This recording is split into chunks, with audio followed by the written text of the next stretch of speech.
हिकमत। Scene 1। Story title एक शेर गोश्त का टुकड़ा। दरबार लगा हुआ है, लोग बैठे हैं। इतने में तो आदमी आते हैं और बादशाह को अपनी अर्जी पेश करते हैं। बादशाह का इकबाल बुलंद हो। रहम बादशाह रहम, हुजूर रहम। बादशाह आहिल ने मुझसे 1000 कर्ज लिए थे, जिसे 3 महीने बाद लौटाने को कहा था। इसके साथ शर्त ये थी कि अगर ये 3 महीने में वापस ना कर पाया तो मैं इसके जिस्म से एक से गोश्त काट लूंगा। अब 3 महीने की मोहलत पूरी हो चुकी है, लेकिन इसने मेरे पैसे अभी तक वापस नहीं किए। इसीलिए मैं अपना मुकदमा आपकी खिदमत में पेश करता हूँ। मैं गरीब इंसान हूँ, मगर मैं अकेला कमाने वाला हूँ। अगर मुझे कुछ हो गया तो मेरे घर वालों का क्या होगा? मुझे थोड़ी मोहलत दे दी जाए। ऑन करो।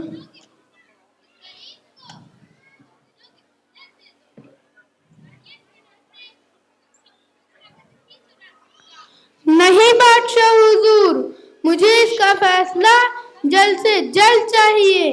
मैं अब और मोहलत नहीं दे सकता।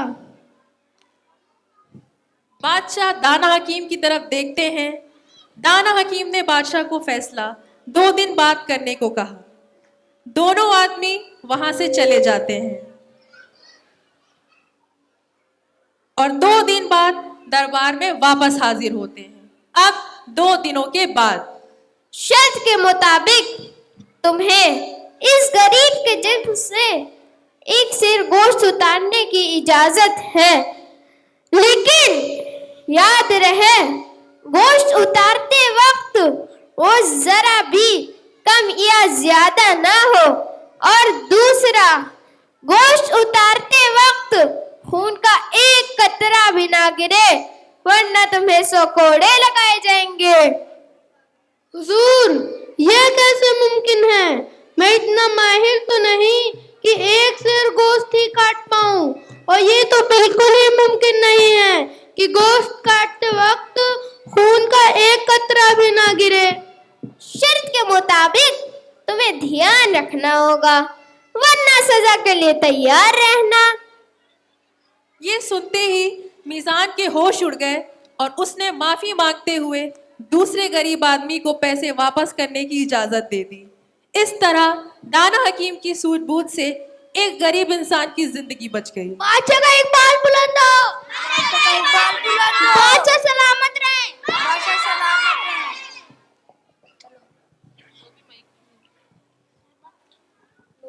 सीन 2। एक दरख्त की गवाही। एक बार राजा के दरबार में एक फरियादी अपनी फरियाद लेकर हाजिर होता है कि उसको इंसाफ दिलाया जाए।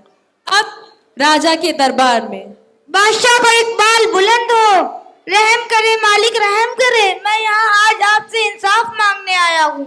तो बताओ, कैसा इंसाफ चाहिए तुमको? बादशाह, इस आदमी को 2 माह पहले 1000 रुपए दिए थे, जिसे ये 2 माह बाद लौटाने का वादा किया था, लेकिन ये अब मुकर रहा है कि मैंने इसे कोई पैसे नहीं दिए। रहम बादशाह, रहम, मैं सच कह रहा हूँ, इसने मुझे कोई पैसे नहीं दिए।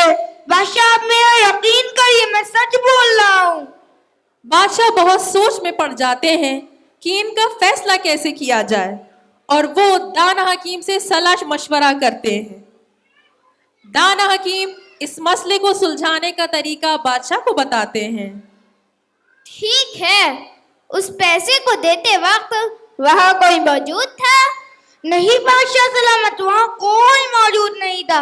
ऐसे कैसे हो सकता है? कोई तो मौजूद होगा। बादशाह सलामत, इसको पैसे नहर वाले पुल पर दिए थे, जहाँ नहर थी, पुल था और एक पेड़ था। जाओ उस पेड़ को लेकर आओ, वही गवाही देगा। बादशाह, एक पेड़ कैसे गवाही दे सकता है? हमने तुमसे जो कहा है उस पर अमल करो और जाओ पेड़ को लेकर आओ।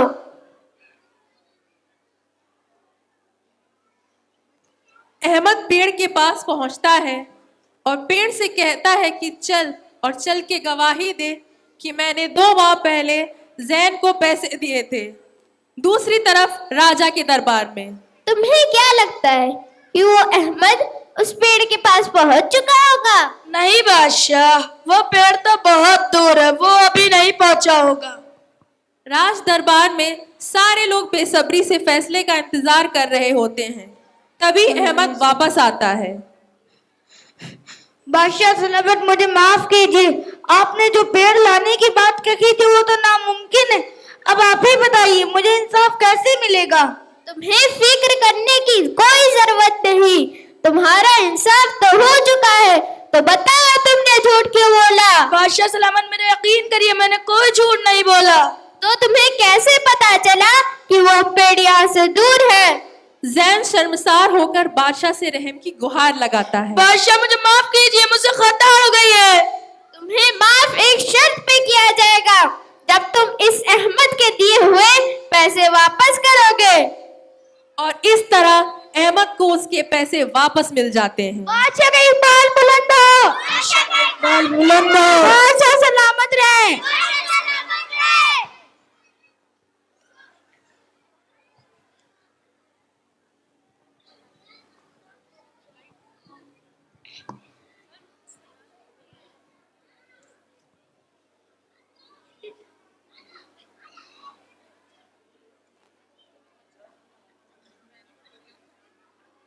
سین 3 ٹائٹل بیسن کے 100 لڈو.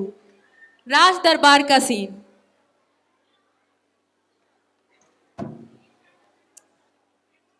بادشاہ کا اقبال بلند ہو. جہاں پناہ میری ایک عرضی ہے کہ اب آپ مجھے اجازت دیں، میں اور آپ کے دربار میں کام نہیں کر پاؤں گا. بڑی مہربانی ہوگی، آپ مجھے اجازت دیں. یہ سن کر بادشاہ بہت پریشان ہو جاتے ہیں اور سوچنے لگتے ہیں کہ ایسا کیا کیا جائے جس سے دانا حکیم نہ جا پائیں. ٹھیک ہے، اگر آپ جانا چاہتے ہیں تو آپ کو ہمارا ایک امتحان دینا ہوگا.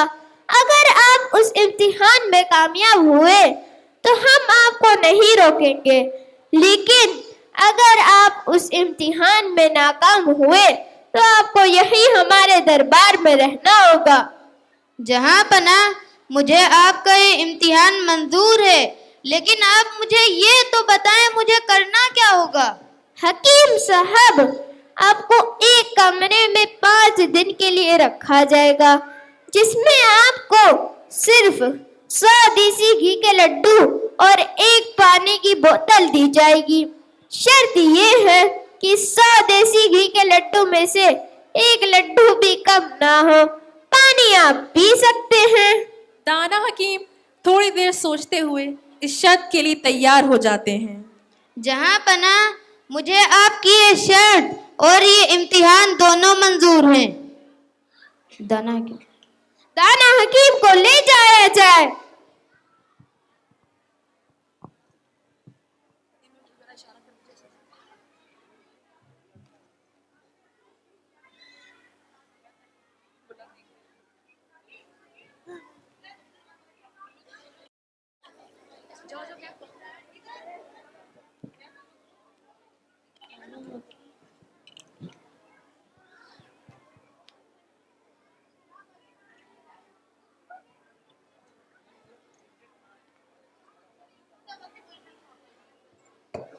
دنوں تک کوئی دربار نہیں لگایا جائے گا.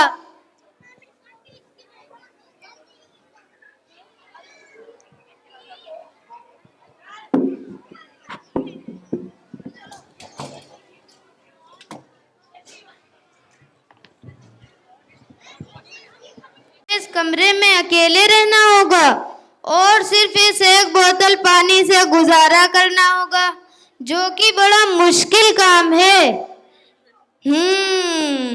بادشاہ نے تو 100 لڈوؤں کی بات کی جن کی گنتی 100 ہونی چاہیے، مگر انہوں نے ان کے وزن یا آکار کے بارے میں کچھ نہیں بتایا تھا. دانا حکیم کے دماغ میں ایک ترکیب آتی ہے کہ وہ روز 20 لڈو کو کھا کر واپس باندھ دیں. اس طرح لڈو کی گنتی بھی کم نہیں ہوگی और उनके 5 दिन आराम से गुजर जाएंगे। 5 दिनों के बाद दाना हकीम का कमरा खुलता है, जहां से वो चुस्त तंदुरुस्त निकलते हैं। दाना हकीम के कमरे को देखने पर पता चलता है कि पानी की बोतल तो खाली है, मगर लड्डू पूरे 100 के 100 हैं। ये देखकर सारे लोग हैरान हो जाते हैं।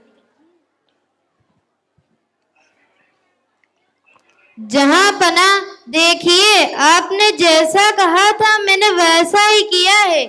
पानी तो पी लिया मगर लड्डू 100 के 100 हैं। बादशाह बहुत हैरान होते हैं। जहां पना, मैं अब आपके इम्तिहान में कामयाब हूँ। अब शर्त के मुताबिक आप मुझे अपने दरबार से जाने की इजाजत दें। बादशाह काफी दुखी मन से दाना हकीम को जाने की इजाजत देते हैं, और इस तरह दाना हकीम ने अपनी दानाई और हिकमत से अपनी आज़ादी